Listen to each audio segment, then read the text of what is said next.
Get this and get it straight. Crime is a sucker's road, and those who travel it wind up in the gutter, the prison, or the grave. This time, inside of 2 hours, a lavish mansion seethed with suspicion, a sealed cabin filled with gas, and an artist's retreat had a corpse on the floor. All because one man was too good-looking to be true to anyone. From the pen of Raymond Chandler, outstanding author of mystery, comes his most famous character and crime's most deadly enemy, as we present The Adventures of Philip Marlowe.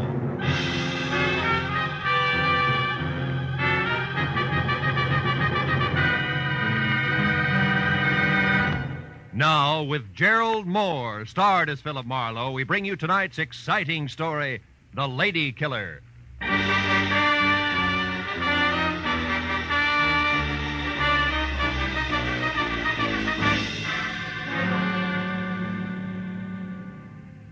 The longer I sat in my office with my feet up on the desk and thought about it, the more convinced I became. Paul Niles was unquestionably the handsomest man I'd ever seen. He had a face that belonged on a Greek god, only his features were better, more finely chiseled. They looked as though they'd been molded out of alabaster from a blueprint by some inspired genius. And the classic side view he presented made the great profile show up like a bowl full of shredded wheat. In fact, the guy was much too good to be true in more ways than one, which had been my original impression of Niles when I'd first met him, just 2 hours ago at the corner of Sunset and Cahuenga, and at his insistence had driven him around the quieter streets of Hollywood in my car while he tried to hire me. He was scared stiff, but that was all he would admit to, and as he talked, I wondered what it would be like to have a face like that. Must become quite a problem. Women cluttering up your life. Marlowe, you're not listening to me. Unless you help me, I'm going to be killed. Soon, tomorrow, tonight, maybe in the next 10 minutes. I must have protection. From what? Who's after you? A girl. Her name is Nora Kirby. She's threatened my life, and now she's here in town. She actually intends to go through with it. I found out where she's staying. I went there to talk to her, but she was out. Why is killing you so important to her? Well, I don't even know for sure. It's something ridiculous. Nora Kirby obviously doesn't think so. Let's have it, Niles. Why? I can't tell you that. I see. Also, I suppose you don't want to take this to the police where it belongs, and you can't give me the reason for that either. Yes. I came to you because I need private help, and I'm willing to pay well for it. Now, you don't have to concern yourself with the reasons. Simply see that Nora doesn't get to me. Now, here, as a starter, here's $200 for just that. Keep it. I only accept money from the people I work for.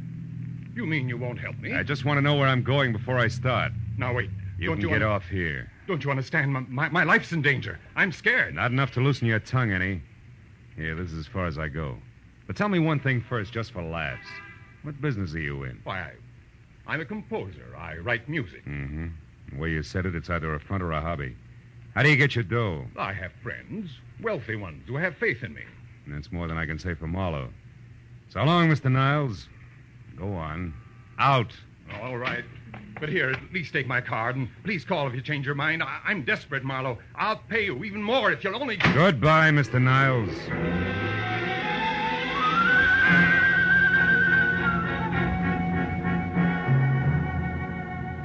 That was the way I'd left it 2 hours ago at 8.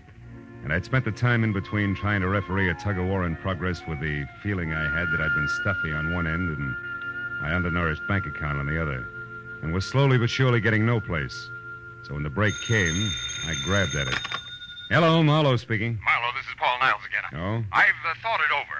I'll tell you everything if that's the only way, because I've got to have help before it's too late. That's better. Where are you? In my studio, 3893 Avenida del Sol. 3893. That's off Coldwater Canyon, isn't it? Yes. Now get over here right away, will you? Wait a minute, Marlowe. There's someone here. Somebody just came in now. What? Niles? Who's there? Who is it? Nora, is that you? Oh! Niles! Niles!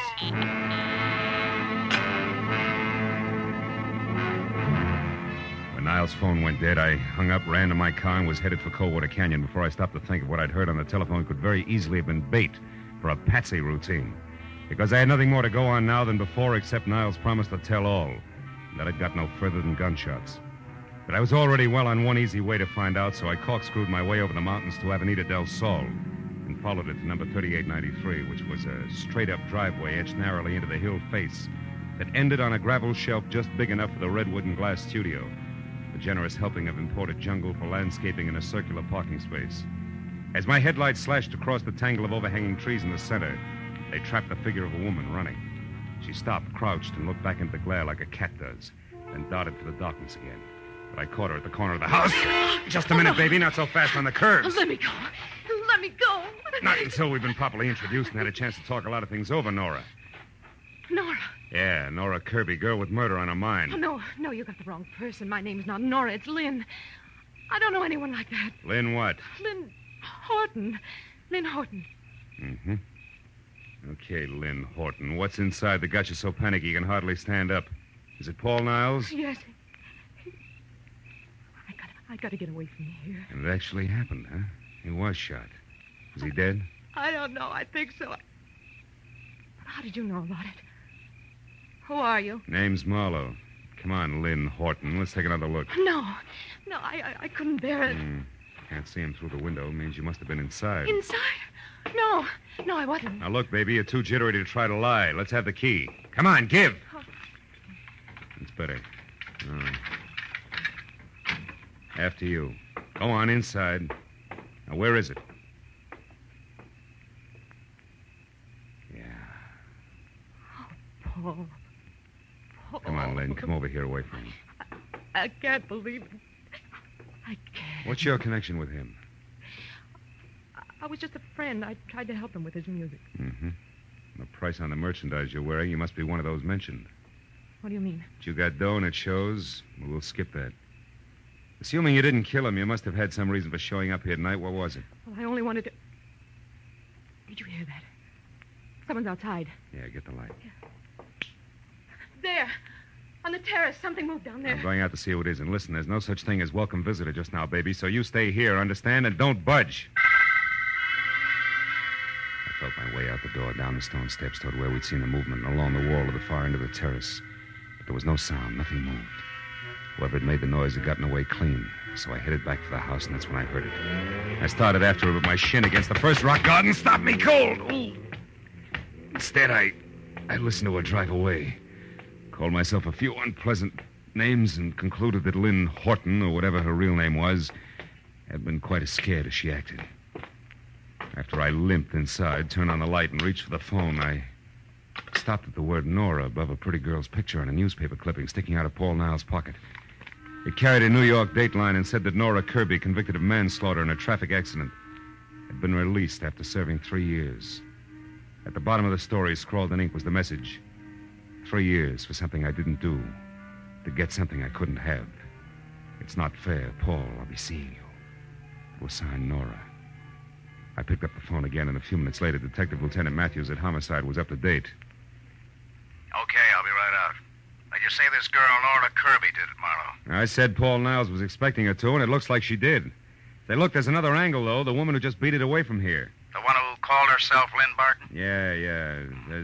That's somebody else who was snooping around outside, too. Who also got away from you. You're doing real well, Marlowe. Oh, now, wait a minute. Wait till you see this joint, you'll understand. Besides, I'm in this for curiosity only now. My paycheck got murdered, remember? And furthermore, I never have matches when I want them. What'd you say? I said I'm looking for some matches. Yeah. No. Here's some. These are the strangest matches I've ever seen. Well, what about them? I got a velvet cover on them. So what? A velvet book of matches. Hey, Matthews, did you ever hear the name Negrotto? Negrotto? Yeah. Sure. Abel Negrotto. Yeah? He's a big name in the music publishing business. Made most of his fortune on records. Lives in Beverly Hills. You know, I got a dandy hunch. I'm going to go have a talk with Mr. Negrotto, Lieutenant, okay? On one condition. Be careful what you say, Marlowe. And keep in touch.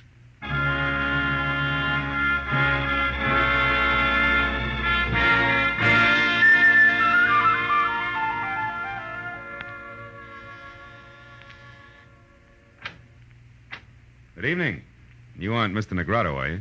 No, I'm not. I'm Garrett Horton. Mr. Negrotto is busy. Horton? Yes. Something wrong with that? No. No, it's a more common name than I suspected, that's all.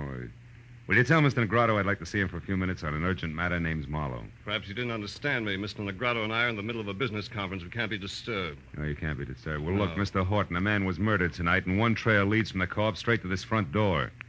Either Negrado talks to me here now or later at police headquarters. You decide. Well, if that's where you feel, come in. You an officer? Not exactly. I'm a private detective. I see. Well, follow me.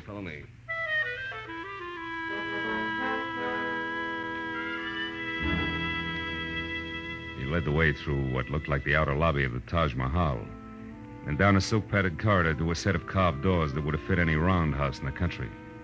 When we walked in, a man glanced up from a stack of papers and with a pair of eyes that belonged on a shark, did his best to look a hole through me. Horton introduced us. This is Mr. Marlowe, private detective. Mr. Negrado, I'm looking for a girl named Nora Kirby in connection with the murder of one Paul Niles tonight. She either committed the murder or knows who did because she was there and saw it. And what exactly brings you to my house? Well, I found this book of matches near the door of the dead man's studio. I think it's yours. It is. Go on.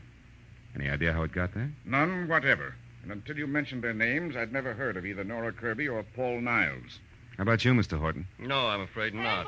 Oh, there's my wife. Oh? I'm sure you'll want to give her the third degree, too. Now, just a moment. Lynn. Lynn, darling. Come in here, please. Lynn, this is Mr. Marlowe. How do you do, Mr. Marlowe? I'm glad to know you, I'm sure. Thanks. I'm pleased to meet you, Mrs. Negrado. Your brother and I have been trying to convince Marlowe here that we didn't commit murder tonight, but he thinks we did because he found this book of our matches near the corpse. Can you explain it, my dear? Why, no. I can't imagine. The man's name was Niles, Lynn. Paul Niles. Mean anything? No, nothing. How about Nora Kirby? I don't think I've ever heard the name before. Well, Marlowe, that would seem to take care of the book of matches. Not completely. It was found at the house of the dead man, remember? We've had hundreds of these made up and passed them out freely. I think you've taken up quite enough of our time with this absurd business, Marlowe. So now I'll ask you to leave. I'll show you out. Don't Marlowe. bother. Now listen, Negrado, and listen closely. I've been taking it easy so far, but somebody in this room is absolutely certain how those matches got out there. I know that for a fact. And I'm a private detective, don't forget. So if you suddenly remember something that needs talking over, I'll be in my office for 1 hour, but not one single minute longer. Good night, all.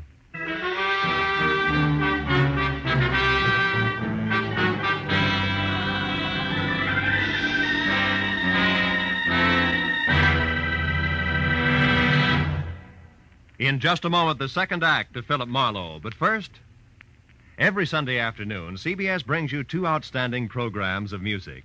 Gems from the great composers, played by the Symphonette, and the sweet, memorable songs of the outstanding modern composers and semi-classicists, sung by the Choraleers. Each program is designed especially for fine Sunday afternoon listening. Hear both the Symphonette and Choraleers this Sunday afternoon on most of these same CBS stations. Now, with our star, Gerald Moore, we return to the second act of Philip Marlowe and tonight's story, The Lady Killer.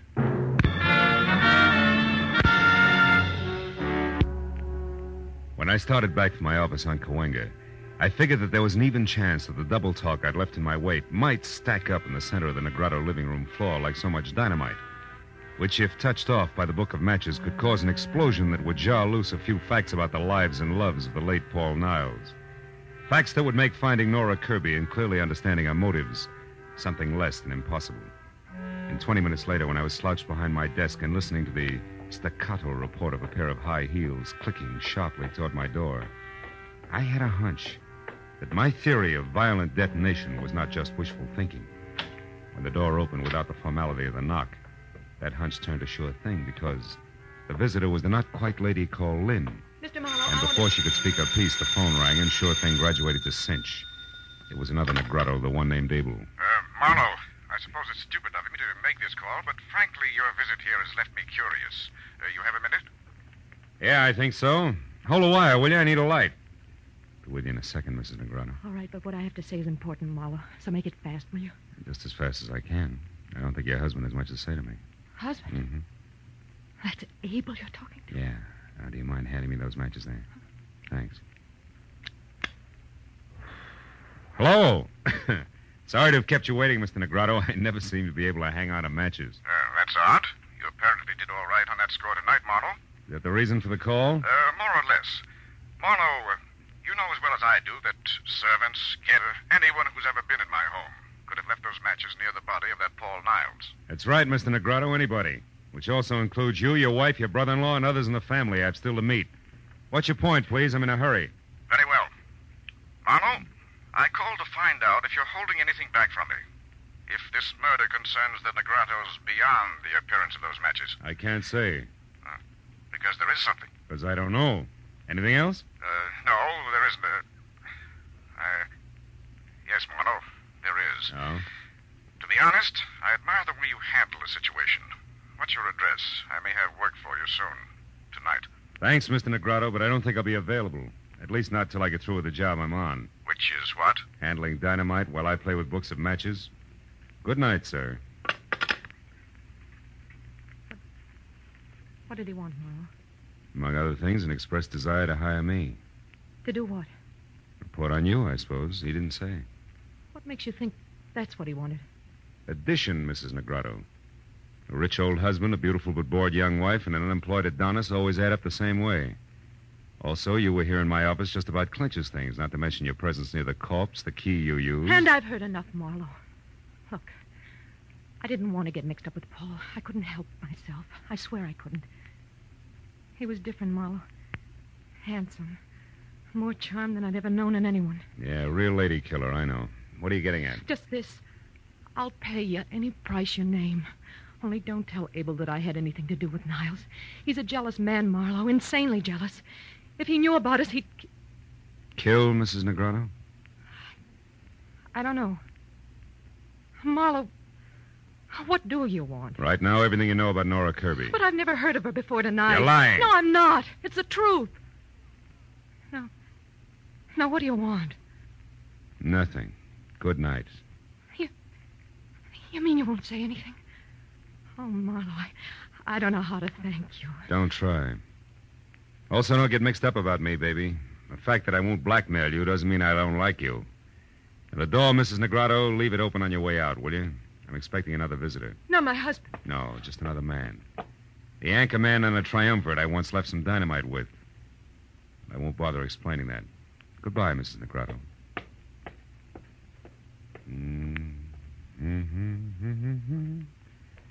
You great, big, beautiful dog.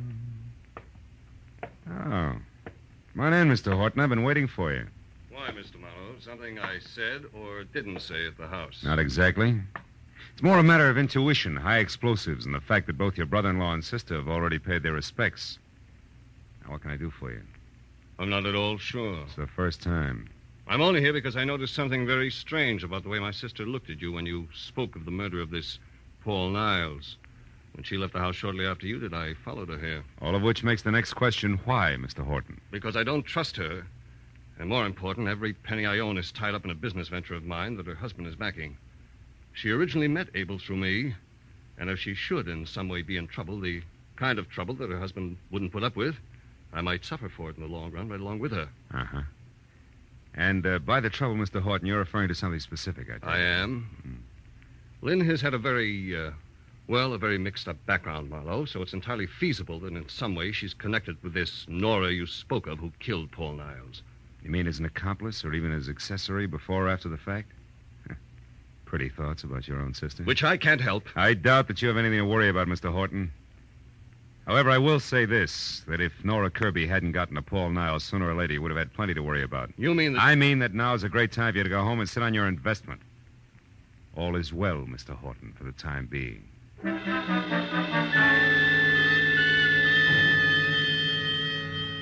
A moment after Horton left the office, I came to the hollow conclusion that although my little bombshell had exploded on schedule, damages had been light and had jarred loose neither fact nor fancy about the late Paul Niles, and much less about the elusive Miss Nora Kirby.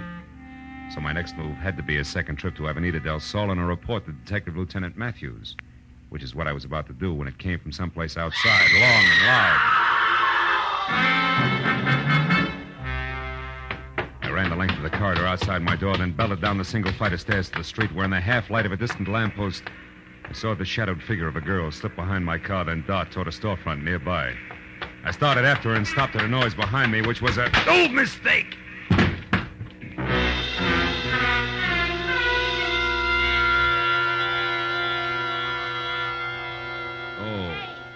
Hey, Junior, hey, come Oh, it's you. You're the one who screamed? Screamed? Honey, you have got it bad. Listen, this is just Sally. Hello, Sally. Relax, honey. You're lucky a cop didn't come along first. Being drunk is one thing. The DTs is something else, I know. Last year I was in the same shape, and it took me 3 months Now, wait a minute. Hold it, will you? Look, I was slugged, not slipped a Mickey. Slugged? Honest? Slugged, honest. If you don't mind giving me a hand, I'll get up. Ooh! Easy, honey. Oh, here, let me help you. Oh, I'm sorry. Oh. I figured you all wrong. Never thought you was slugged. Any idea who done it? No. Look, tell me, didn't you see anything? Before you found me, I mean? Didn't hear a girl scream, see her run away? Nothing at all. Oh. Honey, you must have been out longer than you thought. Maybe... Hmm? Hey, look, this card here on the ground. Yeah? What's your name, honey? Philip Marlowe, why? Why, I tell you why. I'll tell you more than that. You know who slugged you, honey? A polite guy. A very polite guy who left his card. Yeah, engraved and all. Paul Niles. Know him? I used to. It won't work, Sweets. Niles gave me that card earlier tonight. Must have dropped it just now. Also, Niles is dead, and you. And what? Back of that card there in pencil. Give me that, will you? Gray's Motel, 1000 Santa Monica Boulevard, Bungalow 9. Sweetheart, I may have something good here. About who slugged you, you mean? Better than that, about who killed Niles and where she can be found. Goodbye, love. Here's 5 for your trouble, and bless you. As I piled into my car, I knew that putting Niles' conversation piece about having just come from Nora's place when he first met me, together with the address on the back of his card, was taking a lot for granted. But I sold myself that playing a long shot was better than not betting on anything at all, and I kept driving fast. When I came to a stop away from the place, which was run down, spread out, and quiet, I had a feeling that what I had earmarked long shot was quickly moving up to even money. And when I was standing next to the motel bungalow marked 9, that feeling became fact because inside and piled in an awkward heap on the floor was a still form of the girl the newspaper clipping had labeled Nora Kirby. It was another full second before I realized something even more important. On a hot night in August, there wasn't a single window open. And Nora Kirby was huddled close to a gas heater that was on but showed no flame. I picked up a stone at my feet, took one deep breath, and then crashed the pane of glass, unlocked the window, and got inside and over to the girl, who I figured was taking the hasty way out of a murder that she no doubt had a very personal reason to commit. I stopped figuring when I was nearly next to her. I knew that she was still alive, and that a man gripping a .45 in his hand had just opened the front door. Don't make another move, Marlowe, or I'll kill you. Well, comes the switch. Brother-in-law Garrett Horton. I never would have guessed. You wouldn't have had to try if you'd kept your nose clean. Now, get away from her. Why? So she can die as a suicide, which the police will chalk off as logical, since she's already wanted for murder that you no doubt committed? Exactly. Murder I committed because there isn't anything worse one can do to a blackmailer.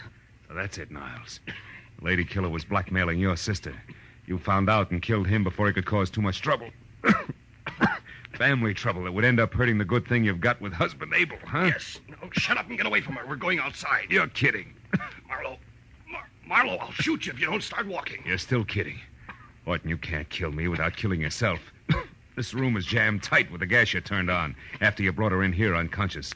After you sapped her outside of my place because she was on her way to see me and tell me that you had murdered Niles. The flash from that gun in your hand, Horton will blow us all to bits. Face it, brother. For you, it's all or nothing at all. Go on, shoot. Go on, try it. Try it. I can't. I can't.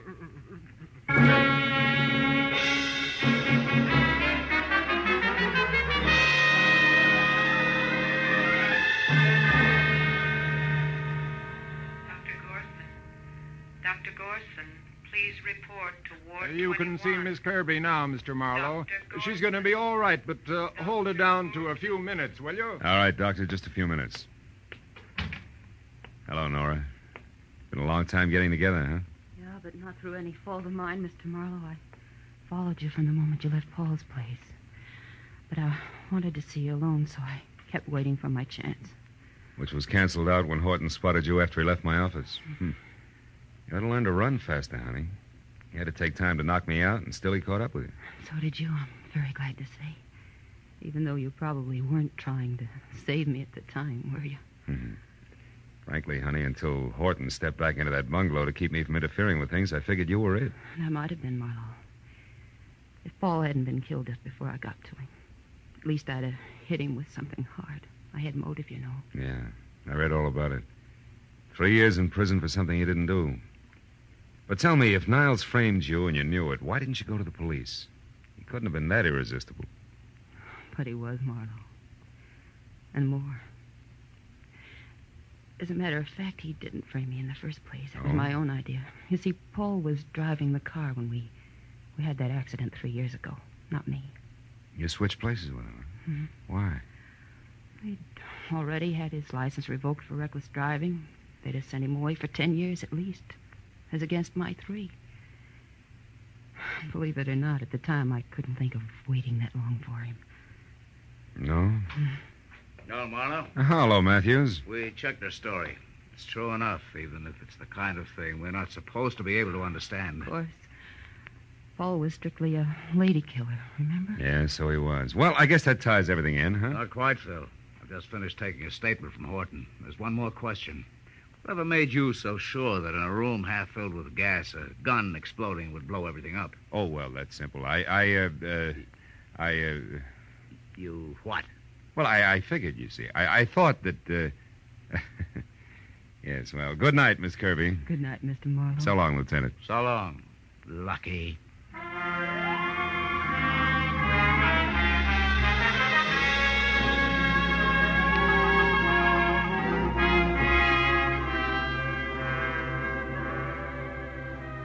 By the time I got back to the quiet of my apartment on Franklin, it was a little better than 2 in the a.m.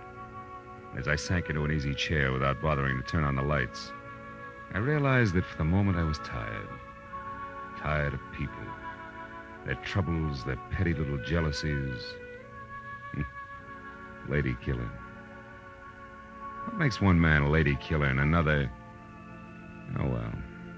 I lit a last cigarette, and I thought about the mountain of trouble a classic Grecian profile had built for Paul Niles. I stopped thinking when the flare of the match in my hand showed in a mirror opposite me. The mirror that also reflected the face of the guy holding the match. He was a long way from being an Adonis. In fact, he was slightly on the mud fence side. And at the moment, glad of it.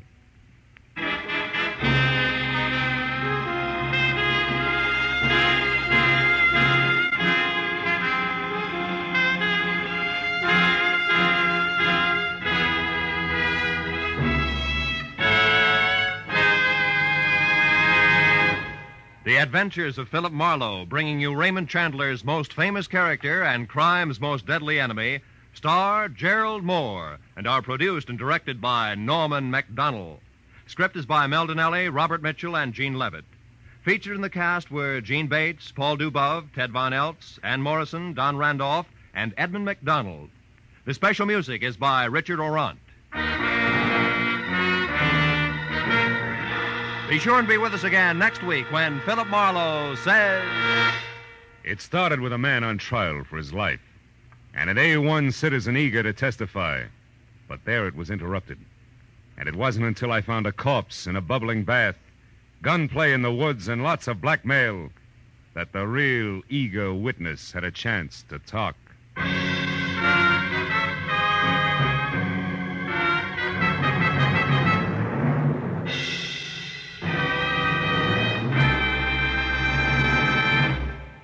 It will be New Orleans, city of romance and drama, which sends its detectives into action on gangbusters tonight. The superintendent of the New Orleans Police Department himself will narrate Gangbusters' amazing story, The Case of the Sledgehammer Sigh. You'll also find Basil Rathbone engaged in another of his exciting exotic mysteries. So be sure to hear them on most of these same CBS stations. Gangbusters and Basil Rathbone's newest mystery adventure. In fact, stay tuned right now for the Gangbusters program. Yes, it follows immediately on most of these same stations. This is Roy Rowan speaking. This is CBS, the Columbia Broadcasting System.